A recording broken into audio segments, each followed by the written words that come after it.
boa tarde, boa noite, tudo bom aí? Vamos que vamos seguir mais um pouquinho da história do Brasil e agora uma história mais interiorizada. Por quê? Porque o tema de hoje é esse, a interiorização do Brasil.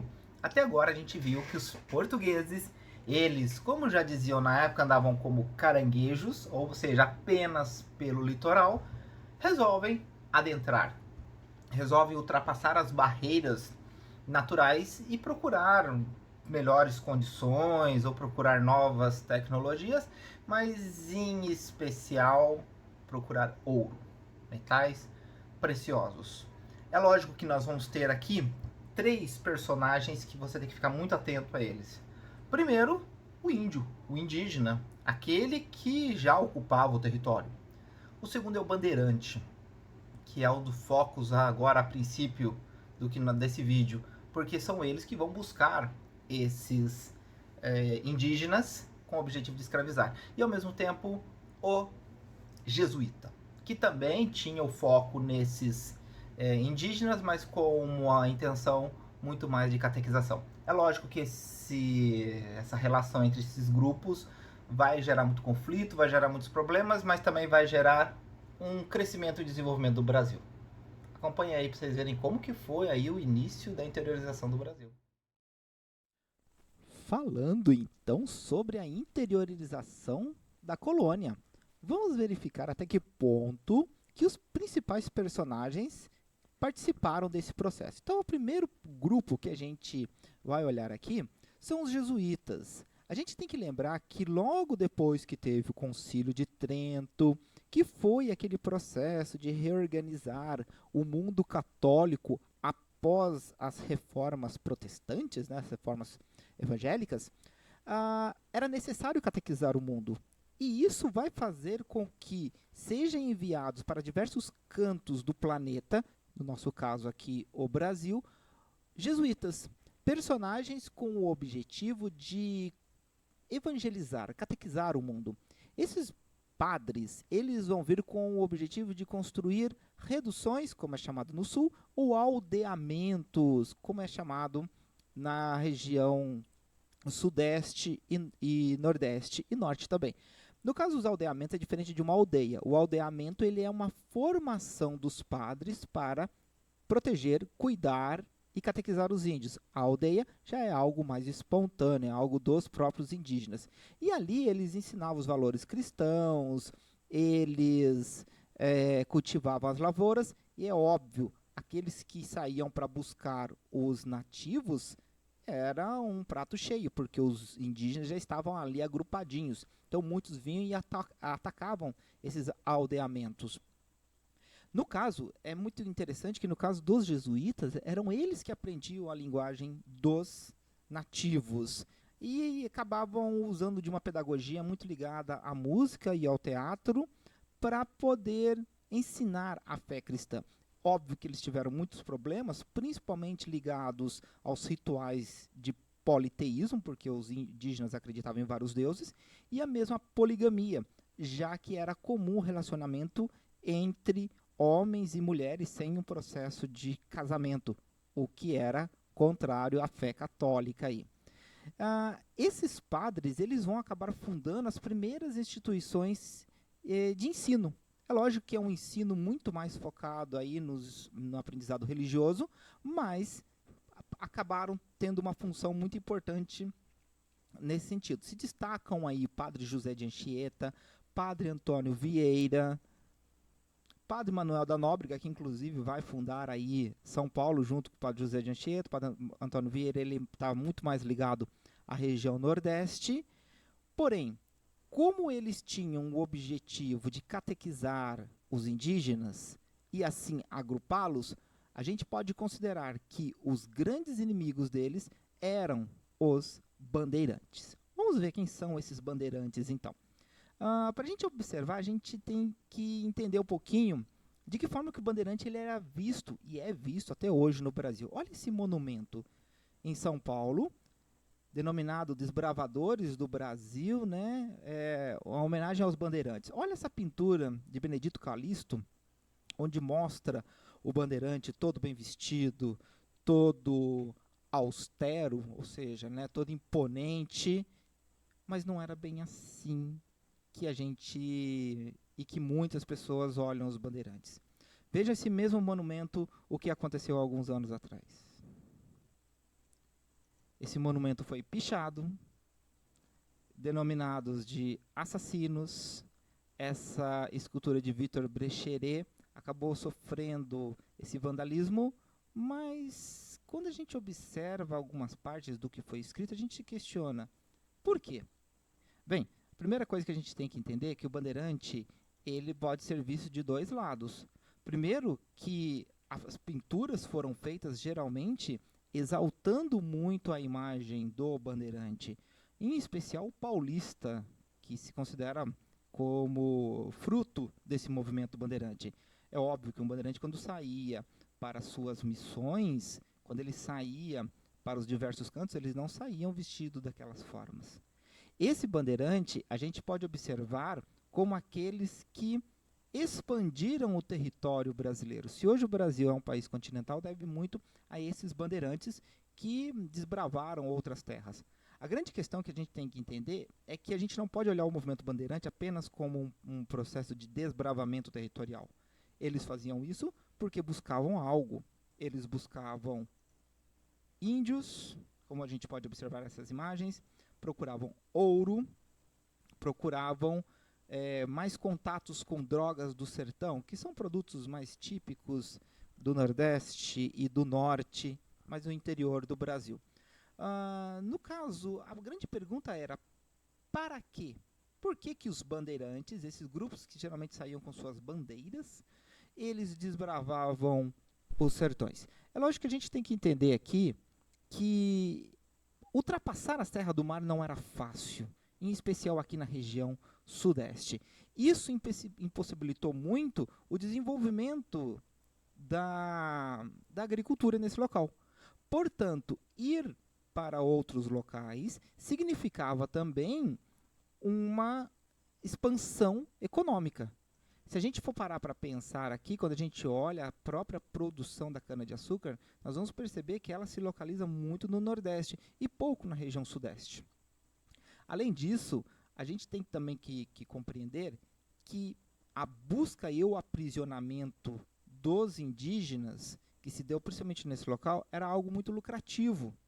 Então, ou seja, a gente percebe que enquanto no Nordeste nós temos uma produção econômica muito voltada na cana-de-açúcar, aqui no Sudeste nós vamos ter produtos mais básicos, apesar de também ter cana-de-açúcar, mas nós vamos ter trigo, nós vamos ter uma agropecuária mais simples, o que vai fazer com que o Nordeste tenha um latifúndio muito grande com a produção para exportação e gerando altos lucros, o que necessitava de uma mão de obra especializada. No caso, o negro que vinha da África.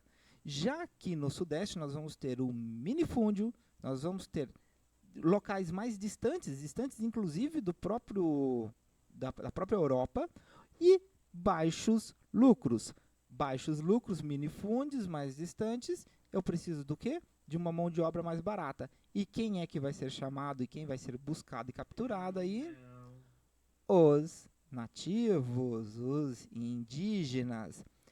Todo este processo vai fazer com que a gente conclua que essas bandeiras está muito mais ligado ao fato do Sudeste não ter se desenvolvido do que propriamente o fato de serem grandes desbravadores. Tá? Mesmo assim, os bandeirantes vão se expandir cada vez mais na busca pelo negro da terra, como ele era chamado, pela ação mineradora, busca de metais preciosos, pela extração das drogas do sertão, que era castanha, que era o tabaco, que eram produtos muito típicos do interior do Brasil, que não se tinha na região litorânea, como o látex também. A criação de gado, já que era necessária essa produção de gado, tanto para consumo como também para transporte. Quando nós observamos esse gráfico, a gente pode até questionar uma coisa. Qual é a produção que sempre foi predominante no Brasil? Percebam que o açúcar, ele sempre ocupou uma carga muito grande, inclusive acima até mesmo do ouro nos seus auges no século XVIII. O que a gente pode perceber também que essa população, com exceto os índios, olha como ela cresce também.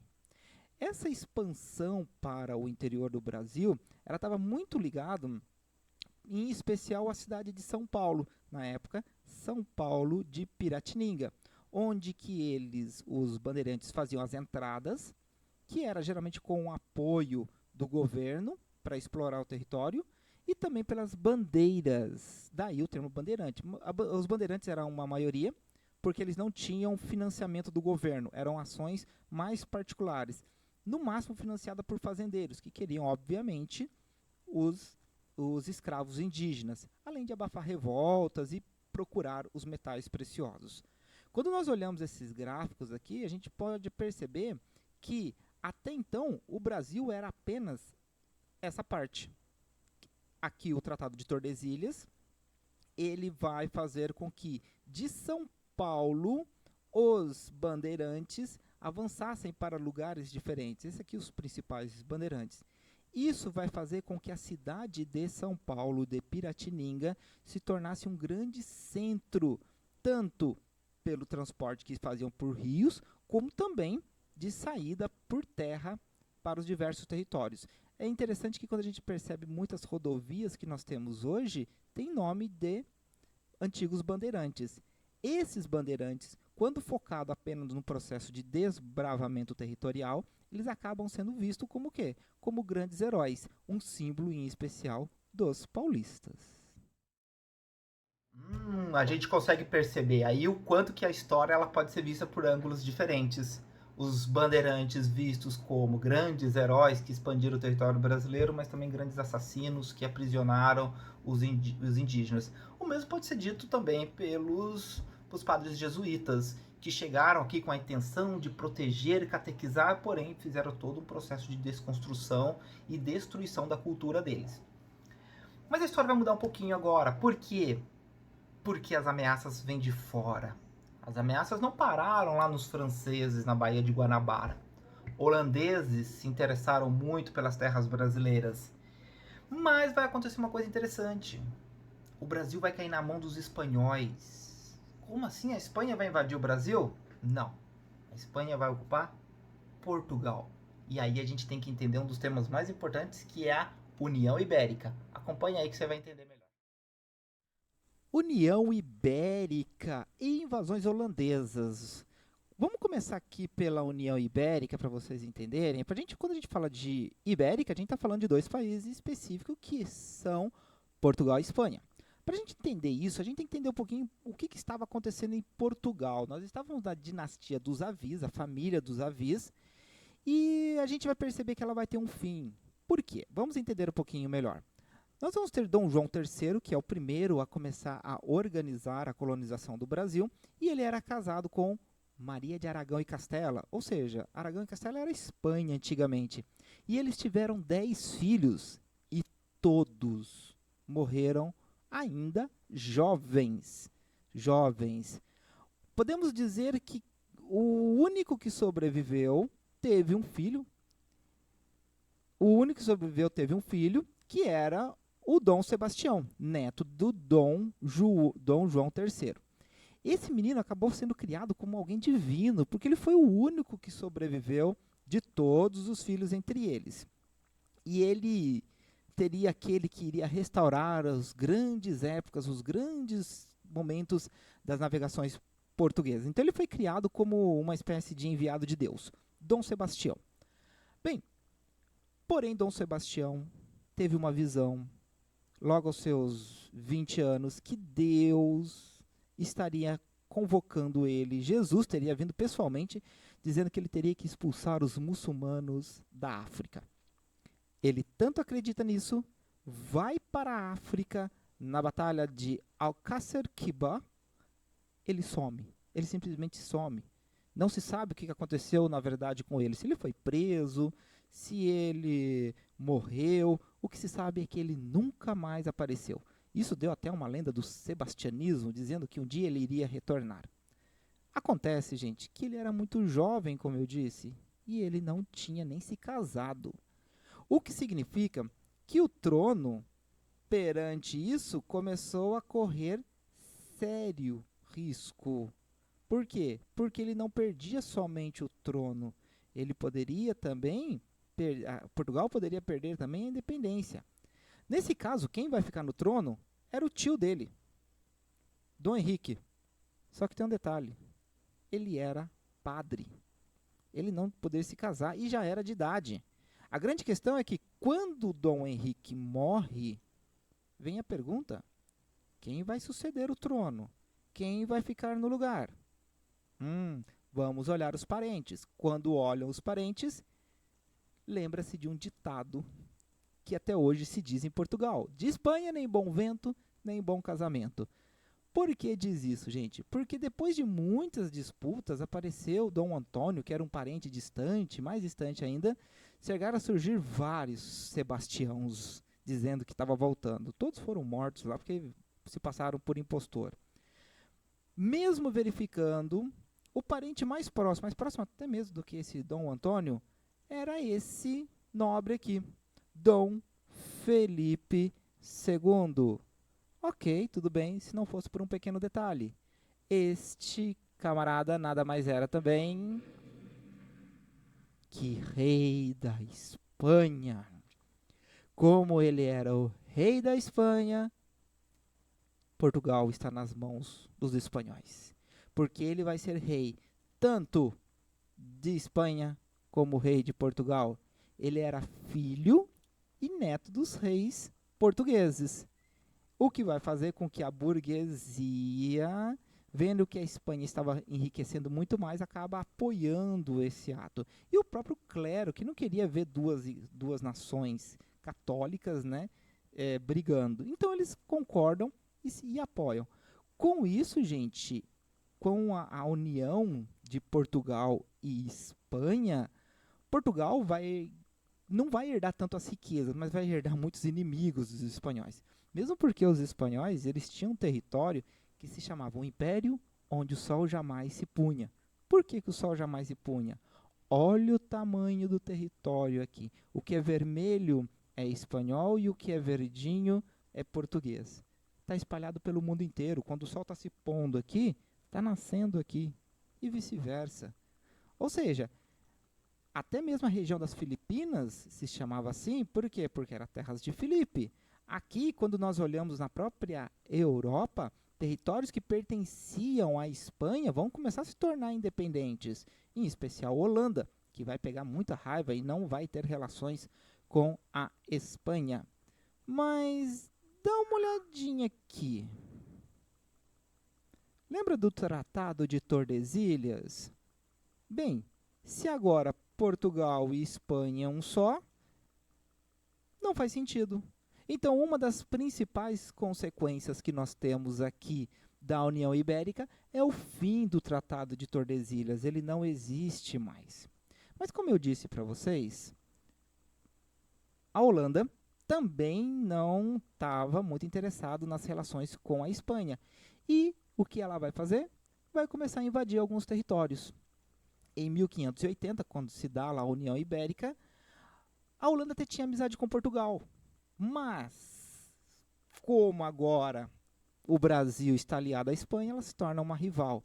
Isso vai fazer com que a Holanda comece a invadir o Nordeste brasileiro. Nós vamos perceber que vamos ter, primeiramente, uma invasão aqui na região de Salvador, onde eles vão ser expulsos, e depois eles vão mais para cima, região de Recife, Olinda, onde aqui sim eles vão ocupar o território. Essa ocupação holandesa ela foi efetivada de uma maneira muito organizada, inclusive mandando para cá um administrador, nada mais nada menos do que Maurício de Nassau, o Conde de Nassau.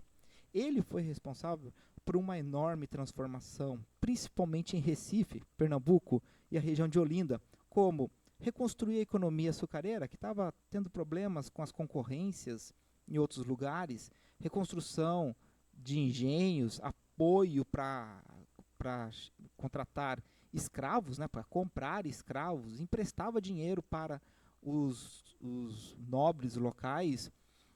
Livre comércio para qualquer um, não precisava ser apenas com Portugal.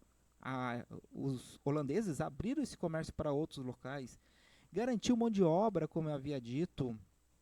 Tolerância religiosa. É muito interessante que muitos imigrantes judeus foram para o Nordeste e investiram muito na região, além da própria urbanização do Recife, que hoje, quem anda por Recife e anda por Amsterdã, percebe que tem as arquiteturas muito próximas, muito parecidas. Aqui nós temos Recife, aqui nós temos Amsterdã.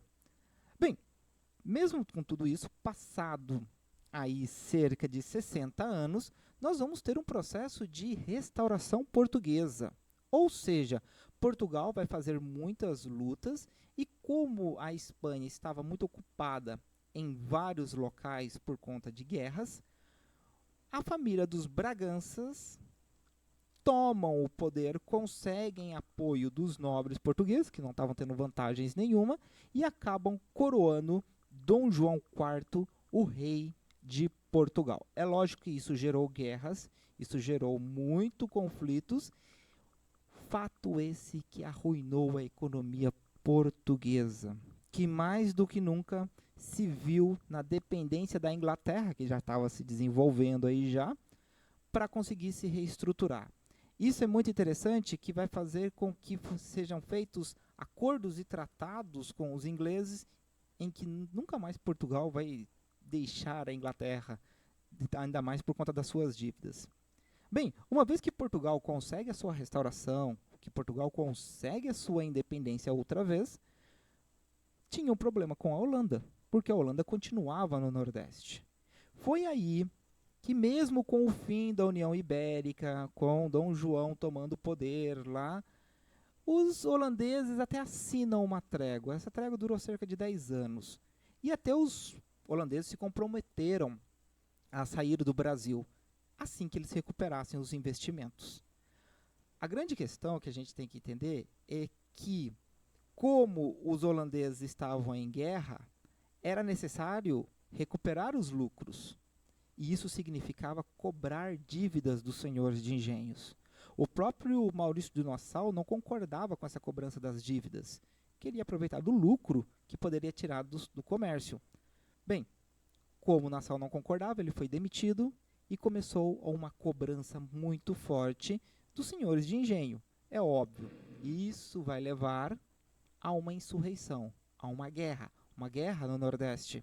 Essa guerra, esse conflito, vai ter como consequência a expulsão dos holandeses, onde que pela primeira vez no Brasil, brancos, negros e o índio se une por um interesse local.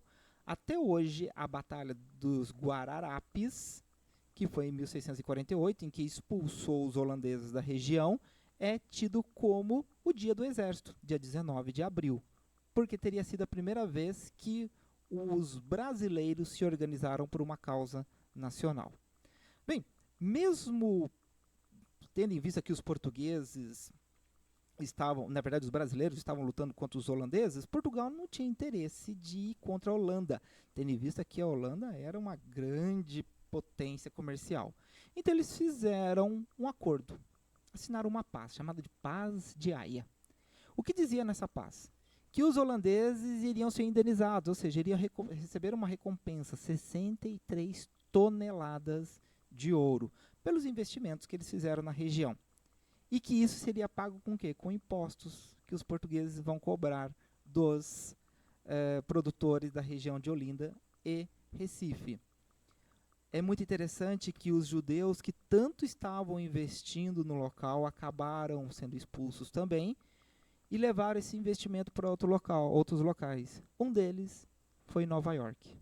Ou seja, os judeus expulsos do Brasil deram origem a uma das cidades mais importantes no mundo hoje, que é Nova York.